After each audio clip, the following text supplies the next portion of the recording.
Welcome in a Tuesday edition of Corbet's Corner. I was hoping for a little bit more exciting new week. BC coming off a thrilling last second win against a pretty docile Clemson team.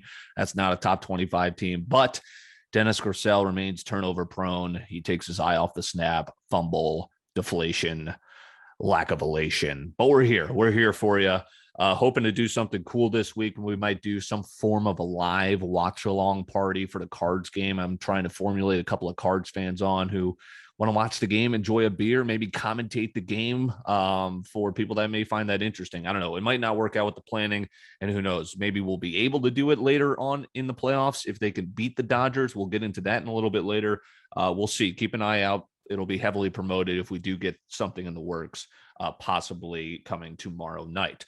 Boston and the Yankees are tonight as baseball takes center stage this week. Great time for the sport if you're a baseball fan, and also a great time to kind of get the non-baseball fans, maybe the sports betting crowd, eyes on the great game of baseball. Two fantastic matchups. You got Yankees Red Sox rivalry, and then you've got Dodgers, who are the prohibitive favorites, right, to repeat against the red hot Cardinals. But we start with the NFL. Super Bowl is wide open, I feel like, in my opinion. I mean, there are 10 teams I can list off for you right now that I would label as a contender, right? And it begins with the Bills, Chiefs, Bucks, right? How about the Cardinals remaining undefeated, beating the Rams? Rams are still great. Stafford's playing like an MVP. The Ravens are going to be there. Lamar Jackson finally gets his first playoff win last year. He's 1-3 in the playoffs. They're still a good team. They beat the Broncos even without Teddy Bridgewater, who got injured. But hey, the record speaks for itself. They've got a Chiefs win underneath their belt. Ravens are going to be in the mix. How about the Browns? Big win at Minnesota. Team that won a playoff game last year, had the Chiefs on the ropes a little bit in that second playoff game. Browns look like they have an elite defense. Baker's been a game manager as long as he doesn't make interceptions, throw interceptions. And then that's one of the best rushing. That is the best rushing attack in the NFL with Chubb and Kareem Hunt. So that's definitely a way, not unlike the Titans have done in years past with Henry, that can make some noise in the playoffs. Packers are going to be there. Everson's getting blown out against the Saints. First game back for Rodgers after the long offseason holdout. Packers are right back in it, covering machines, beating good teams, blowing them out. Steelers are meh, but that was an easy win cover. Rodgers looks great. He's doing it with Randall freaking Cobb. Packers back-to-back NFC title games. They're going to be right back there in the mix. Dallas, how sweet it is to have Dak Prescott back, isn't it, Cowboy fans? Him and Amari Cooper have got something special. Zeke, it has turned his career back in a progressive pace, as he looks like the old man, not the old man, right? Quite the contrary. He looks like the younger Zeke now that he's got a rampant passing attack. CeeDee Lamb, you got Diggs. This guy's got 5 interceptions in 4 games, leads the league. Micah Parsons. Cowboys are legit, even though Mike McCarthy still seems like a buffoon. And how about the Chargers? Easy win against the Raiders last night. That offense plays, defense pretty solid at it, right? With Joey Bosa. Good. Derwin James got like his first interception last night in a couple of years. He's an elite cornerback. Those are the 10 teams, right, that are contenders. Now, you know, it's too many teams, right? Who's going to be in the Super Bowl? I'm going to give you here 6 teams, 3 from each conference. There were my top 3 in each conference, no particular order. In the AFC, it goes Bills, Chiefs, Browns.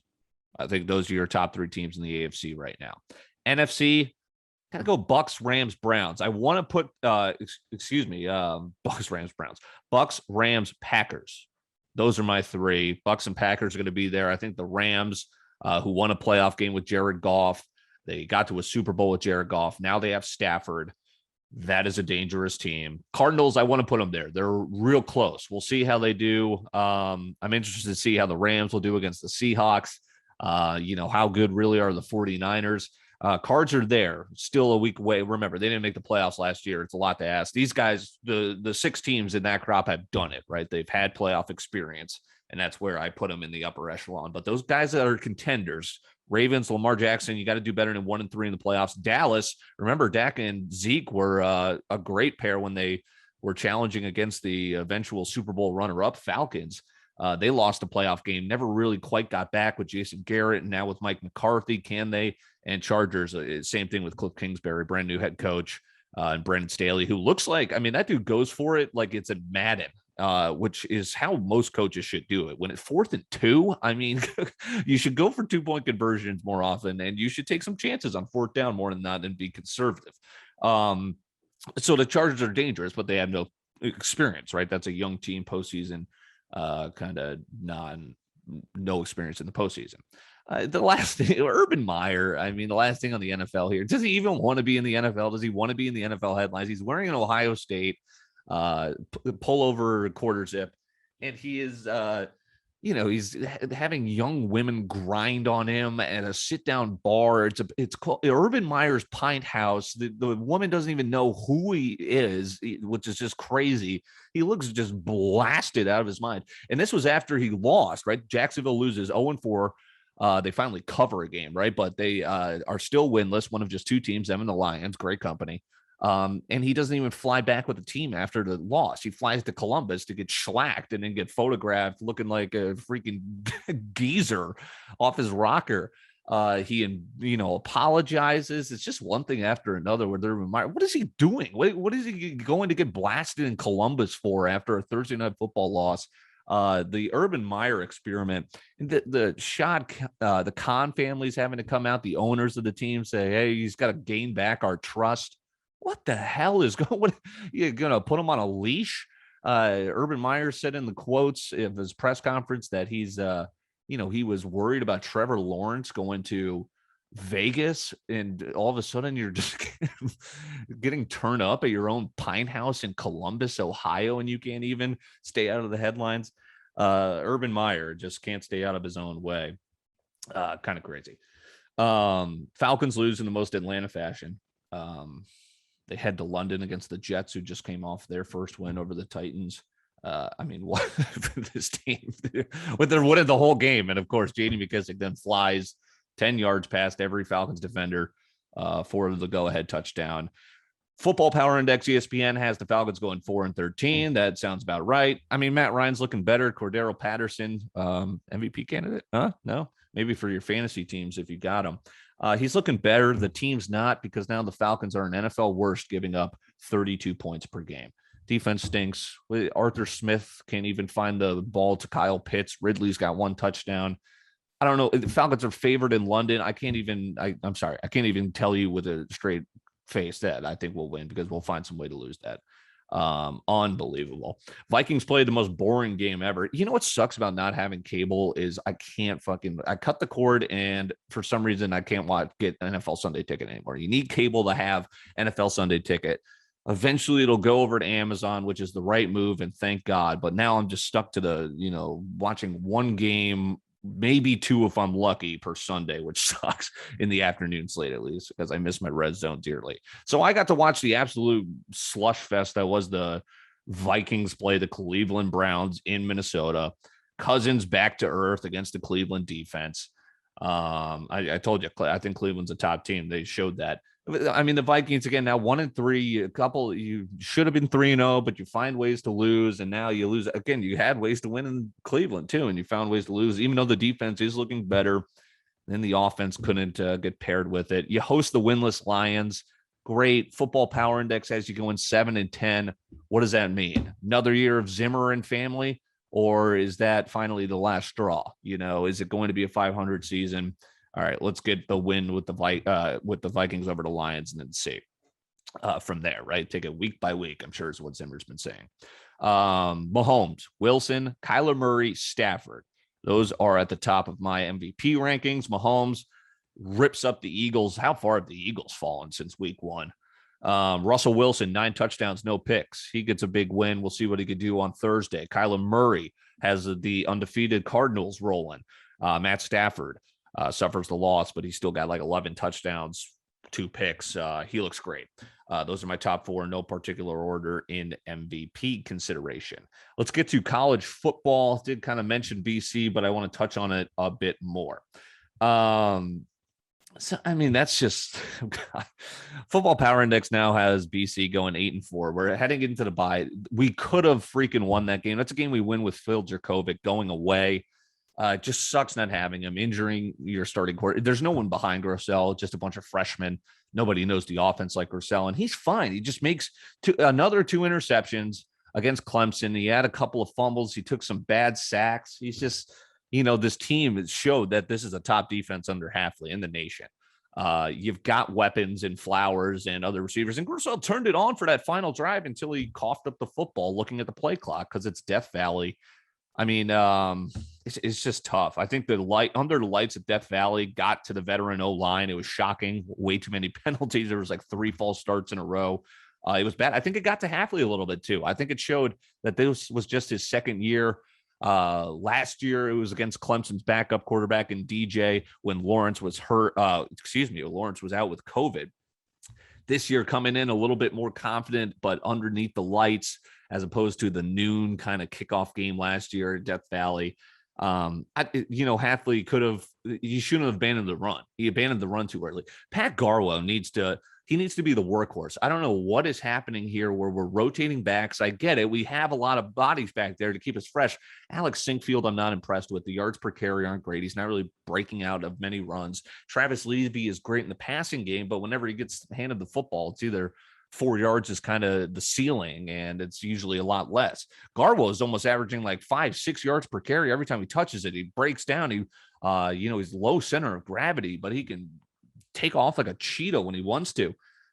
He did that against Mizzou. He did that against Clemson, and then we just stopped giving him the football. I don't know where he goes. Is he injured? If he's not injured, he should be getting the ball.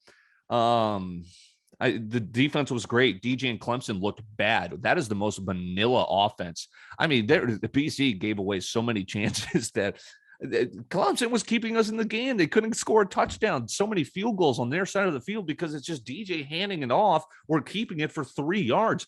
BC sniffed it out immediately. Now, if BC wants a real chance at the ACC title, they're going to have to hope Clemson slips up and NC State slips up. Great. We've got NC State in 2 weeks, both off a bye. Under the lights in Chestnut Hill.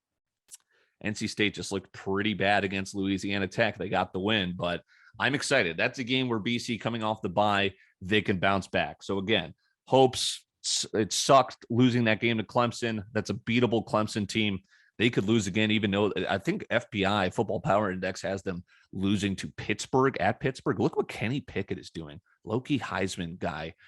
Bryce Young is like even right now at the top of the board, according to Vegas.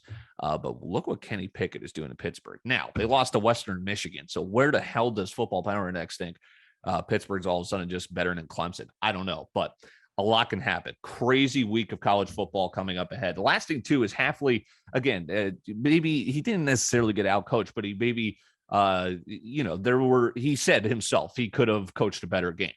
And then he comes out in the press conference. The refs were awful in this game. There was one of the worst missed offsides calls that would have given BC a first down. But I'm not letting BC off the hook. There were so many different ways to win the game, and we found a way to lose. Okay, great. Lick our wounds. Let's not make excuses. And I don't think Hafley is, but he called out the officials without calling out the officials because you're not allowed to, and you'll get fined by the ACC, et cetera. I think he's going to use that as motivation heading into the bye. Heading into the week against NC State at home, another night game. People want to watch BC standalone television. That's awesome. So yeah, the rest were awful, but Clemson had a few bad calls go against them as well. So again, I'm not taking that for granted. Let's go and beat NC State. That's coming up after a bye week. Football, the Gophers. I mean, it's nice. Can you come back, fight for the season? You come from behind against Purdue, you win. Football Power Index now completely reverses course. Instead of 3 wins, they have you going 6-6. I said you could go rip off your 6 straight wins, but you had to lose to Bowling Green. What happened there? Note on that, Bowling Green is the only team in the country perfect against the number, 5-0. So you didn't have to lose outright as 30.5-point favorites, but Bowling Green's not half bad, right? That's making a lot of people money for Bowling Green alumni hammering the Falcons spread every week. Minnesota, again, nice win against Purdue. You could still, still go 6-1, 5-2, depending on Nebraska. Nebraska is so hard to pick out this year. They've got an interesting game coming up. Yeah, imagine if you could have just beat Bowling Green at home. You got the bye week now off a win against Purdue. Prepare for Nebraska, who has Michigan in Lincoln this week. So let's see. Other than that, it looks like it's Alabama and Georgia and everyone else. Could very well see 2 SEC title games, Alabama, Georgia in the SEC title game, and then Alabama, Georgia again in the national title game because those are the two dominant teams in football. They shut down Arkansas. That was crazy. We'll see if it's a test in Auburn this week. Will Ole Miss bounce back against Arkansas? That's going to be a bounce back game. In fact, let's get into a pretty good week in college football. Mentioned Bowling Green's the only perfect team against the number, 5-0. There are some that are remain winless against the number. Clemson, yes, BC, no sweat cover, but we should have won that game money line. How about that? Mizzou remains coverless after Eli Drinkwitz gets blown out at home against Tennessee. Year number 2, and is that seat getting hot? TCU remains winless against the number. Utah, of course, the Kansas football team is still on this list, and New Mexico, the Lobos. Games this weekend that are going to be awesome on Saturday. Kind of just going to be a college football fan. Don't have to sweat out a BC game this weekend because they got the bye. Red River rivalry, Oklahoma at Texas, Arkansas, Ole Miss in a bounce back game. Ole Miss gets blown out by Bama. Arkansas gets destroyed by Georgia. Michigan State at Rutgers. Rutgers just gets destroyed by Ohio State at home, I believe, but Vegas is giving them a shot here against Michigan State, who's still undefeated in year 1 of Mel Tucker. How about that? Is it year 2? I'm not sure, but Mel Tucker, new coach coming from Colorado after D'Antonio was out. Hell of a start for the Spartans. Georgia at Auburn. Can Auburn do anything? They beat LSU. I mean, those are two teams that Bo Nix doesn't look that great. Georgia looks good.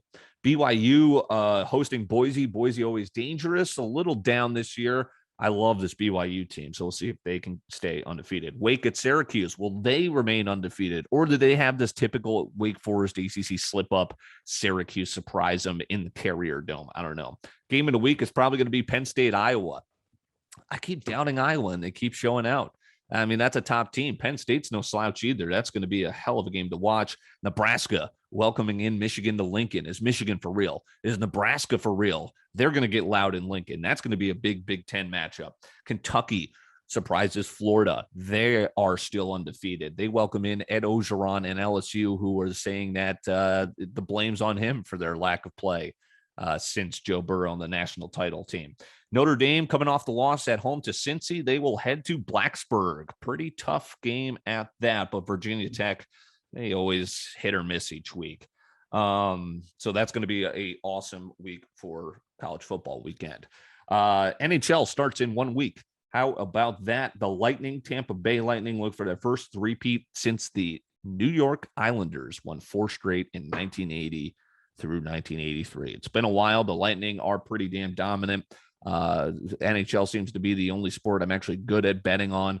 So I'm excited for that to return. Well, that and PGA and UFC, but football been tough.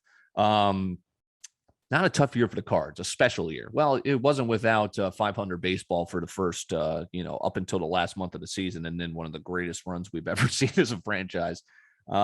Special year. They are given almost no chance on Wednesday against the Dodgers. Dodgers are favored to win the title to repeat in Vegas. I mean, it's a 1-game playoff. The Cardinals won freaking nearly 20 straight of them.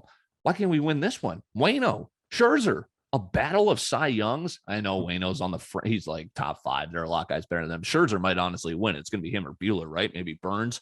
But Waino, top 5 season of his career. My God. And he earns this contract. People are, I did a little double take. He gets the year contract, right? They've been doing this with Yachty and Waino for a couple of years now. Hey, come on back. We're making the playoffs with you. Great. Come on back. Let's do it again for another year. $17.5 million. Good for you, Adam Wainwright. Again, that's a 1-year deal. Hey, this isn't a salary cap sport. If DeWitt wants to pay money, rightly so. Give Adam Wainwright a huge check for what he did this year. And show your solidarity in him. Hey, go win out. You can win this game. We're paying you. Go win this wild card game in LA. Crazier things have happened. And it's for 1 year. If Waino comes back, has a crap year because he's going to be 41, so be it. He's off the books. It's a 1-year deal. That's fine. If you want to pay him, that's great. No harm there. Waino to return. Let's see if the season continues Wednesday. Again, hoping to do something cool for that. But we'll see. Yeah, his best season in 7 years. And it's a top 5 season of his long Cardinal career. Cardinals on Wednesday. I'm jacked up. BC loses. Not so jacked up, but we'll see what NC State brings in a week. Huge weekend, huge week. Corbett's Corner, Winging It returns tonight. And I guess we'll talk to you then. Take care.